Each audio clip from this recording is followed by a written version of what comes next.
Well, welcome to an all-new Marvel cast, Explosion Network's home of all things Marvel, a place to talk about everything MCU and beyond, from Avengers and Defenders to Nakai Badia and Zoe Zimmer. My name is Ashley Hobley. Joining me today, the astonishing Dylan Blight. Happy to be here. It's been a while since I feel a trailer dropped, to be honest, but yeah, it probably wasn't it was long, Super Bowl for Doctor Strange. There was a while where I felt like there was between shows being on and trailers. Well, that's not going to be an issue anymore. Yeah, not going to be an issue.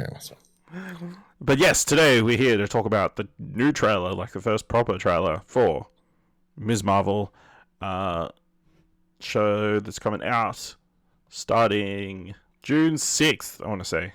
June 8th, sorry, on Disney+. One that's been in the works for a while, created by Bishka K. Ali, starring Iman Vellani, Amorous Knight, Sagar, Shark, Rishsa, Zenoba Shroff, Mohan Kapoor, and Matt Lintz.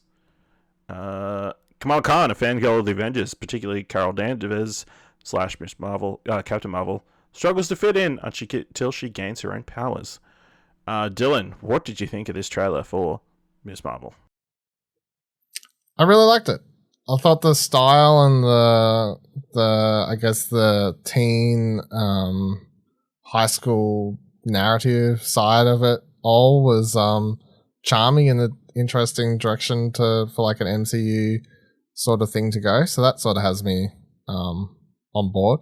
You know, she's a girl who's just, and look, I don't know much about Miss Marvel as a comic book character. I'll say that she's a more recent addition. Someone I have not read any of her singular comic books. And by my most recent, I mean, she's early 2010s or something? Yeah, she debuted first appeared in August 2013, but the first series was February 2014.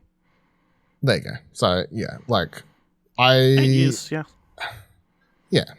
So I should definitely do some, maybe potentially research, but yeah, so... Maybe we do research for the podcast.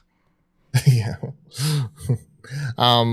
Yeah, I really liked the trailer. I thought it was just from that vibe, ignoring her superpower stuff that eventually comes into it. I just liked she seemed like a fun character. The whole obviously being in love with, I mean, just as wanting to be Captain Marvel is what it seems like is going on.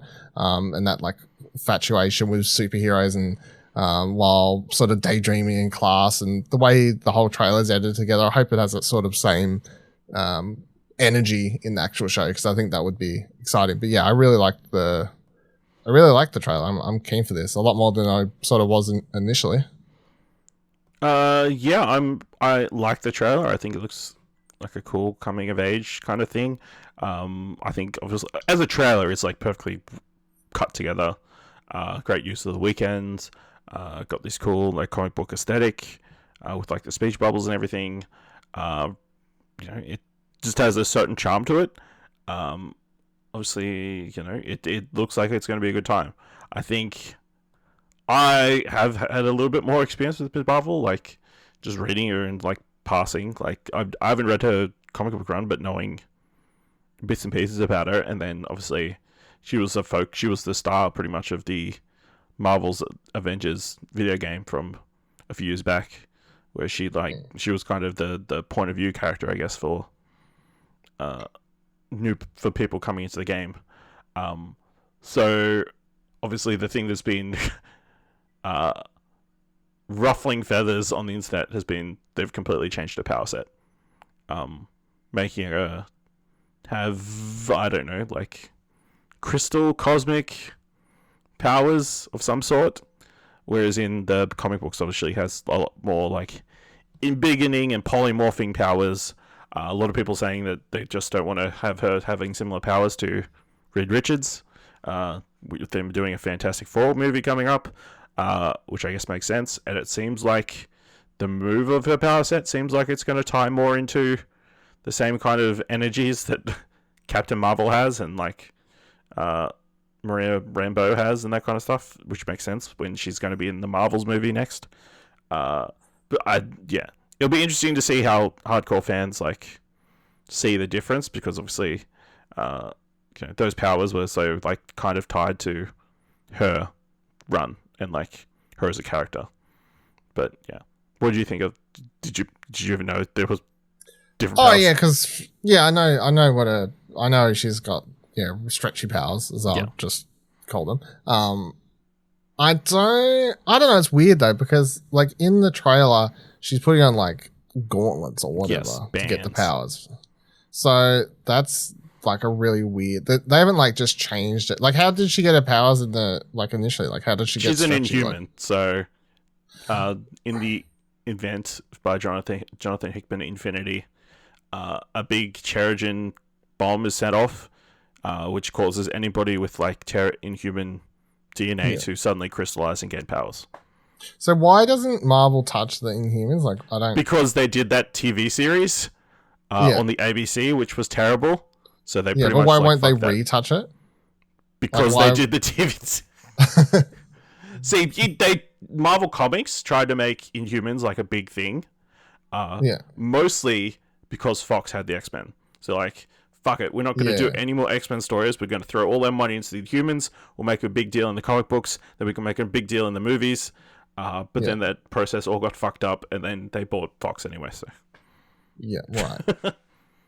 So I don't know. I was just thinking, like, because she has the bands, and I just don't like. That's one thing I'm like. It's not like she has power. She's putting on the bands or whatever.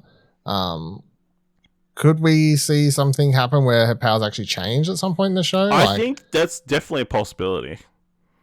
Like, I mean, it'd be a super simple thing. Like, for now, she's got these bands that let her give her these special powers. At the end of the Marvels, like she loses the power of the bands or whatever, so she doesn't have those powers anymore. And then, just when you think everything, she has to go back to a normal life, bam, her mutant powers to kick in. Yeah, I mean, just make her a mutant. Doesn't that solve the problem? Like, people probably wouldn't even care. Yeah, I don't know. I mean, that'd be an easy way to work around it, potentially down the line. But yeah, it seems like these bands potentially could be more tied into the future of the MCU. Because people have been pointing out they kind of look like Shang-Chi's rings to a certain degree. And whether that, obviously they were sending out a signal into the universe, and like, could this be doing a similar thing? Is this, obviously it's going to be closely tied to the Marvels movie coming up and whatever's happening with that, like, and that seems like it's going to be a very cosmic kind of story, so. But yeah, for now we'll get this grounded story. How much is her powers, like, actually, would you say is like a major part of her character? Because I always thought the major part of her character was the fact that she was a Muslim superhero, I guess. I mean, yeah, that's pretty important. I feel like that's probably the bigger thing. Here we go. This is from the creator of the character. Who is it? What's her name again? G. Willow Wilson, who created Ms. Marvel, talking to Entertainment Weekly back in 2018. Creating Kamala's power set was hands down the most difficult part of the character creation process. We spent months going back and forth about what a power set should be, how it should function, how it should look on the page. It was really tough. I knew from the beginning I didn't want her to have sparkly, hand-wavy, floaty, pretty powers. There were plenty of those. I really wanted to have something kinetic, a bit weirder looking, something that was fun to look at, something that communicated well on the page. I also wanted something that would tie into being a teenager. Not all of us have superpowers, but we all remember being 16 and feeling out of place with our bodies. Having different limbs, growing at different rates, it's a struggle we can relate to, and having a power set that spoke so clearly to that part of life, that part of growing up, was really appealing to me. It meant we could tell a story that worked on several different levels. Yeah, so I feel like it was kind of important to her character. I don't know, especially when this looks like it's like Green Lantern-esque, like create different crystal things out of nowhere. Yeah. I mean, based on that quote, it doesn't paint the change in a pretty light at all, does it? But yeah, if they're doubling down on like the background of the character and kind of making the focusing on that Muslim kind of story, that'll definitely make it more different from anybody we've seen in this like the superhero genre so far. Yeah, I mean that's like the thing, I guess. You gotta look at it as a, like, I don't know, take the powers and we'll judge the powers as their own thing, but again, it is that whole representation thing that unless you're actually, the group being represented for the first time, you can't really judge how much the Impact just is, having the character, like no matter how much the powers are changed, like that doesn't really affect the fact that it's still the same character, which is the main thing that matters, I guess. Yeah. Yeah. And it just, I don't know, yeah, it's quite interesting, like how close it's going to be tied to the comics, and like it definitely it feels like Kamala to a certain, from like obviously playing the video game, and like has that same kind of tone and like talk. I did feel like, it seems like whoever wrote Kate Bishop is writing her, especially like in that scene with the principal. It's like that's like I could hear those words coming out of Haley Steinfeld's mouth in Hawkeye. I was looking up the showrunner before, and they'd done some stuff on like Loki, I think is what they've done or whatever. But they'd also done additional writing on sex education. So yeah, I think that was one thing that I saw pop up as well. Bishop K. Ali, did 4 weddings and a funeral. Yeah, Loki, Ms. Marvel. So, that's interesting. Also, the leading director guys are Adil Arbi and Bilal Falal, who are probably best known for directing Bad Boys for Life. So, I mean, that's interesting. And they've obviously got Batgirl coming up. So, I mean, it bodes well if those are the 2 superhero things you're doing, like teenage girls fighting crime. Can't wait for Batgirl's powers to change. Yeah, so any final thoughts? Obviously, it's still a while away. It's like 3 months away. We've got a whole nother series to sit in front of it. So, we're going to be in the mood after dealing with Moon Knight to have something a little bit more. Well, we got to get through Moon Knight, and then we're going to get through Doctor Strange and the Multiverse of Madness. Oh yeah, so we got who knows? That could change everything. We've got a few serious things to sit through. It'd be nice to have like a palette cleanser potentially. Yeah, I mean everything's been. What was the last thing we watched? Spider-Man, I guess, but before that was Hawkeye. Yeah, I guess Hawkeye was pretty chill. Yeah. Spider-Man was a bit more serious. I just rewatched Spider-Man. Yeah.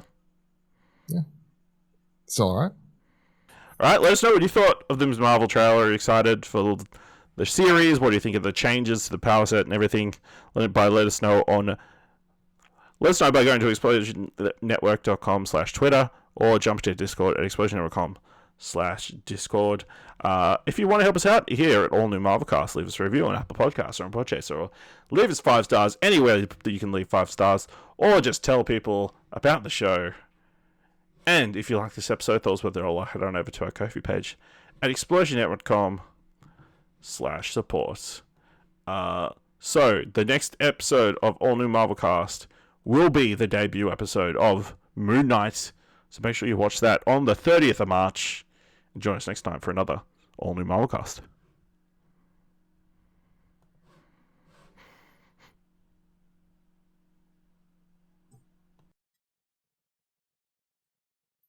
Let us know what you thought of the Ms. Marvel trailer, what you thought of the changes to her power set. Are you excited to see Kamala Khan in live action? Let us know by going to explosionnetwork.com/Twitter or jump into our Discord at explosionnetwork.com/Discord. If you want to help us out, leave us a review on Apple Podcasts or on Podchaser, or tell people about the show. And if you liked this episode, thought it was worth $1, head on over to our Ko-fi page at explosionnetwork.com/support. So the next episode of All New Marvelcast will be for the premiere episode of Moon Knight. So make sure you watch that episode on March 30th and join us next time for another All New Marvelcast.